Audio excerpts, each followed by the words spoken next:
Welcome back to Morning Express. This Monday morning, it's the start of a new week and conversations continue to build up ahead of 2027 debates, discussions, and our next interview is one that features governance and leadership in the South-South.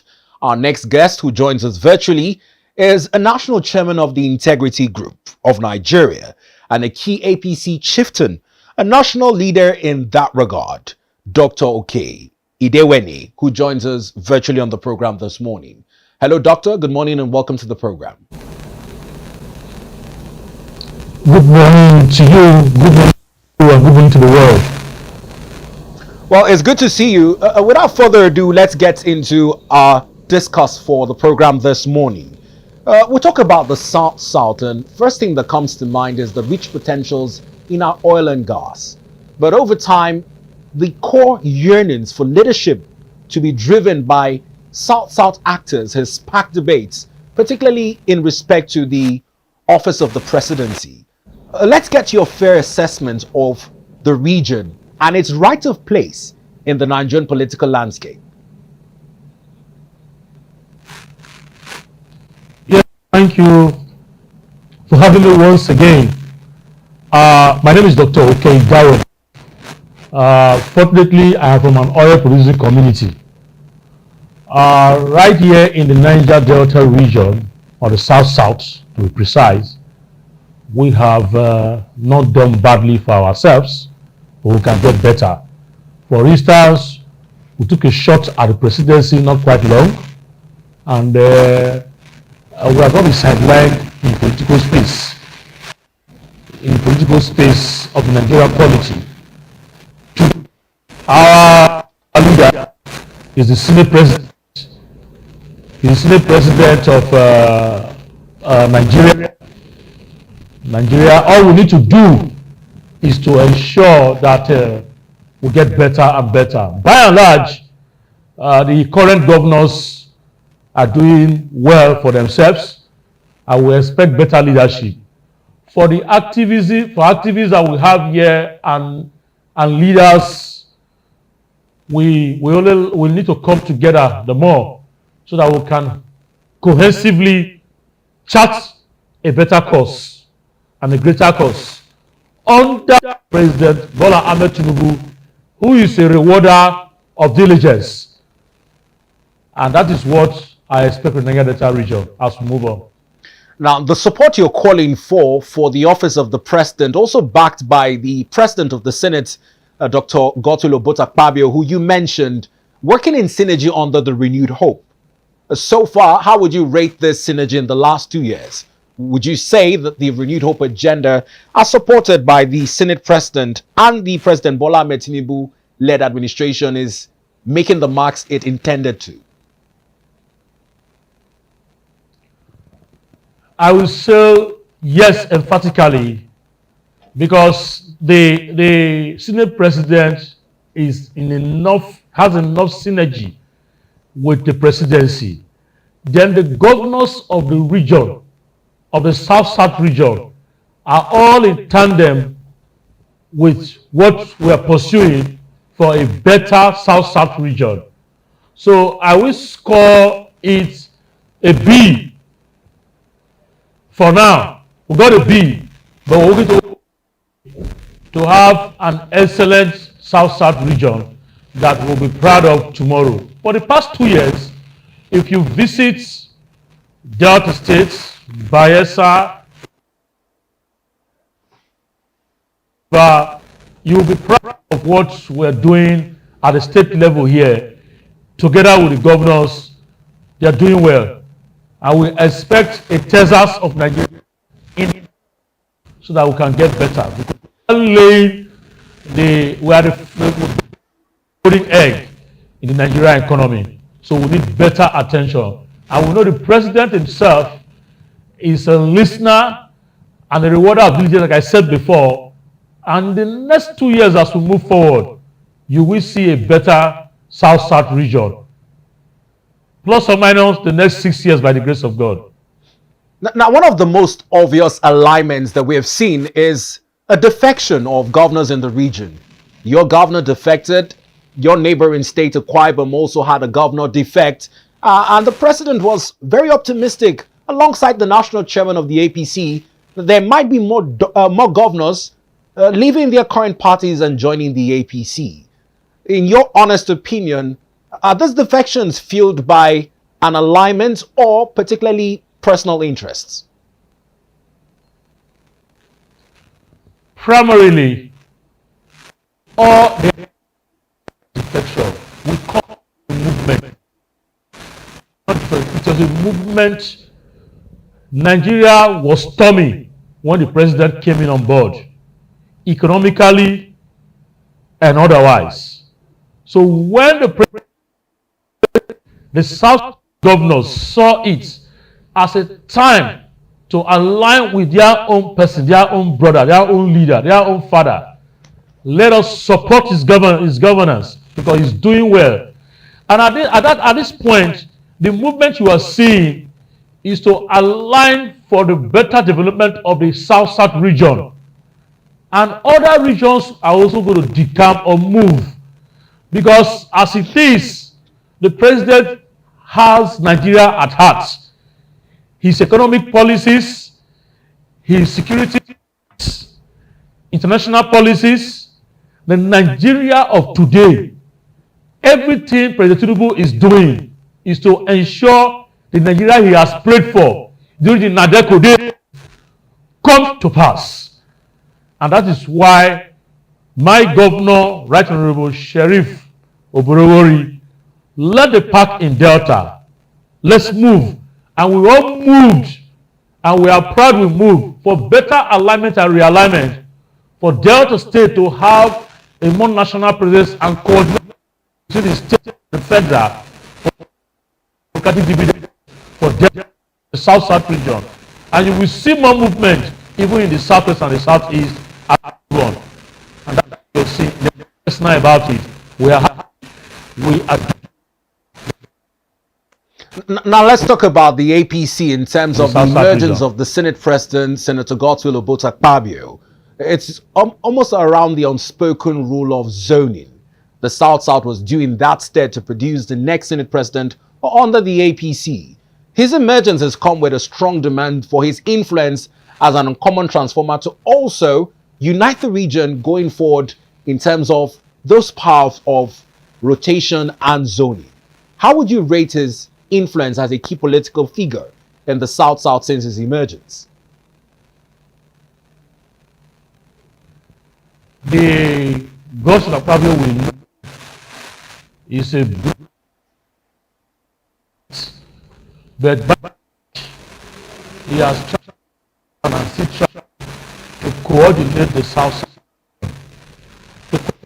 Us now is great. If he is not doing well in the South-South region, we will not have Akwa states in the APC. We will not have Delta states in the APC. We will not have Edo states, APC winning in Edo states. The only state that is left in the South-South region by movement is the River State. Is River State I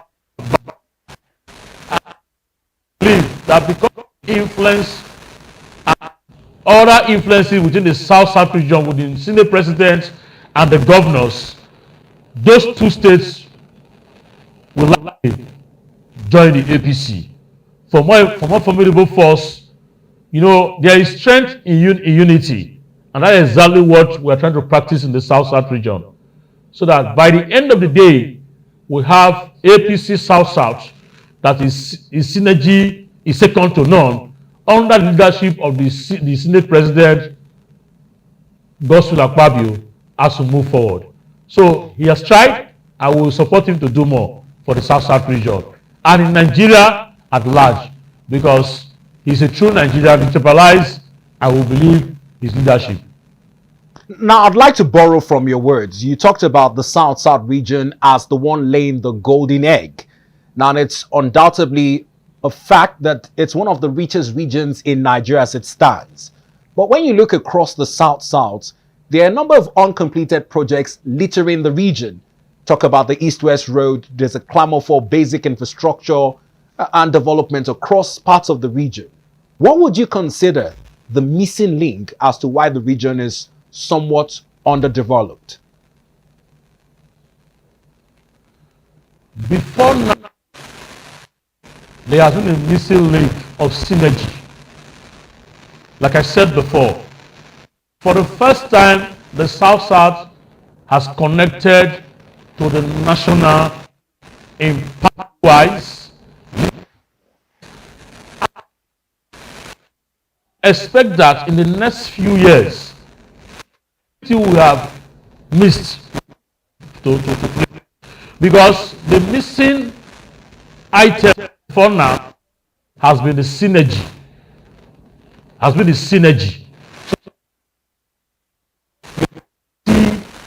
South that the East-West Road is will be taken care of in the next few months, because commenced from the Benin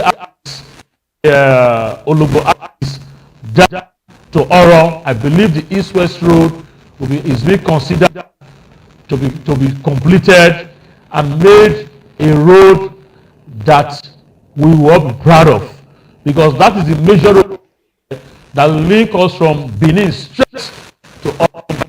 That's the East-West Road. The link has. We are not missing anything anymore. We are now a family. We understand ourselves. Expect that we get it right this time. Everything the national development will have in the South-South will be people will marvel, because when you work in divisiveness, you cannot achieve anything.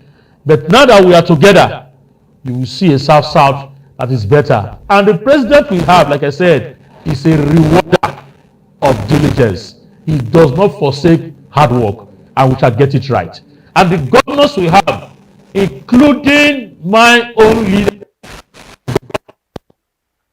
see a state, and we are confident about their leadership. And now, Dr. Okay, this synergy you're calling for, are you really confident that they would somewhat synergize? Because for road infrastructure, there's been a lot of arguments as to, is it a federal government road? Even as much as it cuts across two sister states. I'd like to use this example of the Calabar-Itu Road, linking Akwa Ibom and Cross River states. Over years, the state of the road in its dilapidatedness and the number of lives that it claimed has been subject of that same debate. It's a federal government road. Are you sure that these two governors now who are in embrace under the APC can unite to get this critical road infrastructures across the South-South on track, not minding if it's a federal government road, but taking ownership and synergizing, much like you're calling for? I want to remind you that as we speak, for the first time, like I said, 80% of us in South-South are now in the APC. In going forward, our differences have been reduced drastically. And as we speak, there's a collation of all abandoned roads in the South-South that will be taken care of drastically by the presidency and the governors in unison. So the state you just mentioned, they will take care of it. And I want to also let you know one thing, that Nigerians should take note that the South-South region, like I'm saying now, under the leadership of President Bola Ahmed Tinubu, will be better than ever before, because he does not have his own, and we are his own. We're taking from antecedents, and we shall get it better. Then for the governors in the region, their synergy will deliver the road you mentioned and other roads, the Asaba-Benin Express Road, the East-West Road, the other roads that are needing emergency response will be taken care of almost immediately within this dry season. Now let's narrow it down to your state, which I know you're very passionate about, and I'd like to get your assessment of the Right Honorable Sheriff Oborevwori-led administration. He's dubbed his administration one driven by the more agenda. Would you say that the more agenda has translated into key incidences in terms of solving issues like youth unemployment and insecurity in the state under this more agenda? How has his leadership transformed the state so far? You're touching me where it touches me more. Now, let me say this, that the more the M means meaningful development, O, opportunity for all, R, realistic reforms, then E, enhanced peace and security. The governor has empowered majority of the youth residents have been nipped at the bud in Delta State. We have different empowerment programs from the youth to the women to the widows to the elderly. So the governor means well for Deltas. Meaningful development, there have been transformational development in Delta. Every local government in Delta State has felt the impact of the more agenda government led by Honorable Sheriff Borodi. The three districts are all shouting Uhuru. We have found a working governor. And the sector is wow. Educational sector, beautiful. You can see that the governor has won accolades within and outside the country. As we speak, of recent, he approved 10 billion naira payment for pensioners. At the same time, he is making payment of salary to 10,000 widows in Delta, spanned through his tenure. As we speak, there are empowerment between the More Agenda Renewed Hope initiative almost on a monthly basis in Delta State, from the youth to the women to the elderly and what have you. So the More Agenda, we've not had it like this before. Developmental stride, the flyovers, the schools being built, the universities working at par here, just name it. Ask me questions about Delta, and I will shoot the cannon this morning. Now, one of the other angles to it is the need for environmental impact assessments and remediation efforts. You've talked about laying the golden egg. Laying that egg has come at a price to the environment in the South, also in Delta, which is an oil-rich state as well.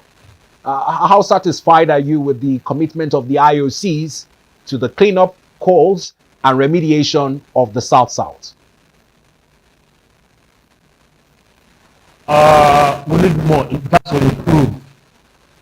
It has to improve. The environmental impact assessment angle, we still need that to be improved. I'm calling on all those that are involved. We need it more. We need better assessment and the cleaning up of the region, so that we can have more agro activities, we can have more fisheries and what have you. So, but it's not been done properly well, but we expect improvement because of the synergy I talked about. Now let's come to the work you do in personal terms. As national chairman of the Integrity Group, my concern is on accountability and good governance within the APC and beyond. How are you driving this course?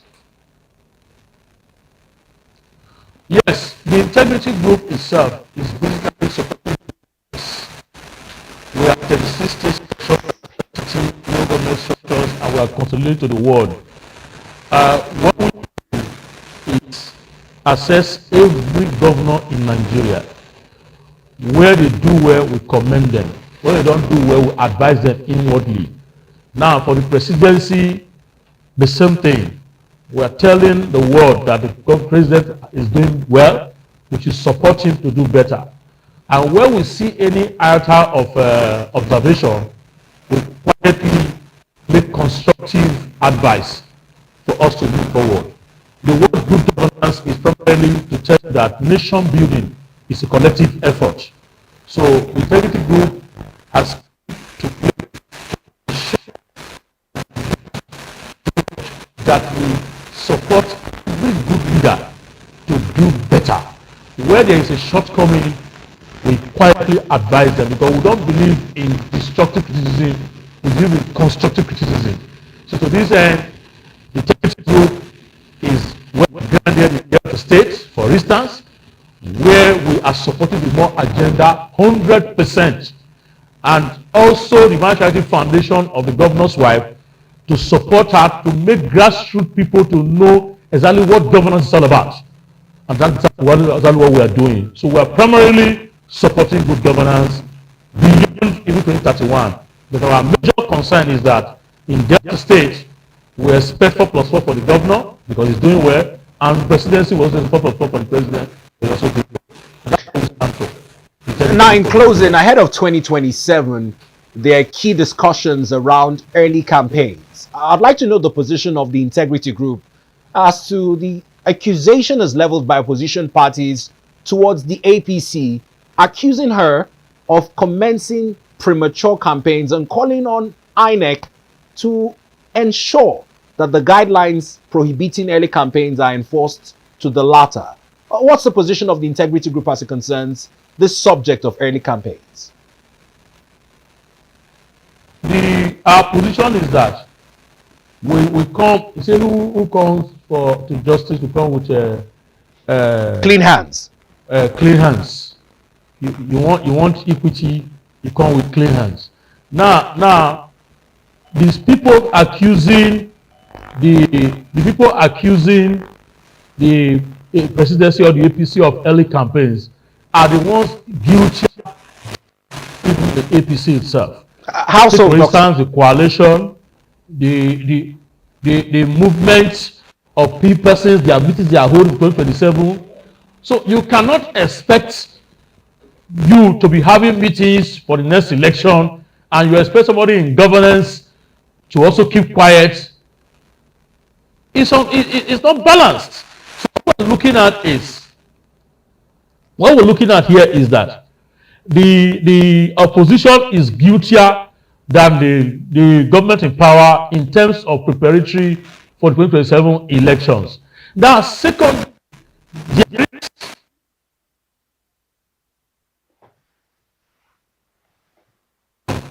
is the beginning of another one. However, governance is at its optimum at the federal level and in my state level, Delta State, as we speak.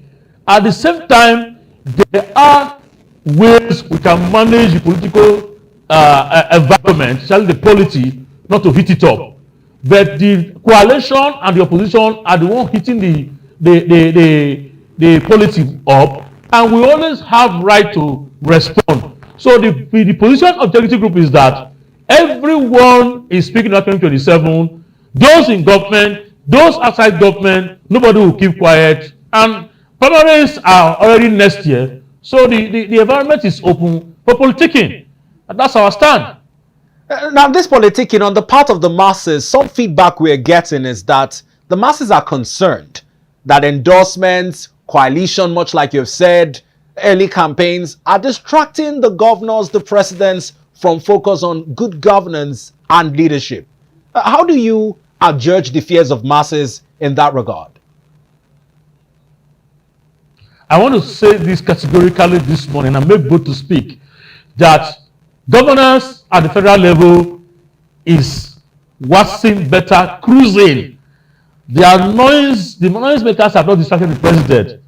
The president who has is a large-hearted person and is doing perfectly well. So, Nigerian brothers and sisters, pray for the president to give us a better leadership. Let us support him now and always. For Delta State, for instance, I just told you, in all aspects, security-wise and otherwise, here in Delta, the governor is in charge and is doing extremely well. The noisemakers here are not being considered as distraction, because Delta State, we're working better under the more agenda. We will get it better and better as we move. My governor will say, when you elect me again, I will do more. Well, Dr. Oke Idawene, thank you very much for your time on the program. Based on that, you have some parting shots to give. So I want to call on Nigerians. Less than 2 minutes. Carry on, sir. So we want to call on Nigerians to support the governors that are doing well. In Delta State, we're going to support our governors doing extremely well. Like a pastor said yesterday in the church, he said, your work is glaring. We are seeing it all over. It does not need gainsaying. It is just what it is. It is what it is. The same thing goes to the presidency. It is what it is. It is what it is. So, Nigerians, ignore the noise. Support good governance. As the executive group is coming to your doorstep to tell you that good governance is what we require, what we desire in Nigeria, Delta State, and the entire state as we move on. So thank you very much, Dr. Oke Idawene, for your time on the program this morning. We appreciate you, the National Chairman, Integrity Group of Nigeria. Have a great week ahead, sir. Thank you, sir. Oh, that's it on the program this morning. We'll be handing over to our sports editor, top of the hour, to relive some of the highlights from a weekend of sporting action across different sports and from the globe. My name is Beto O'Brien, thanking you for staying tuned.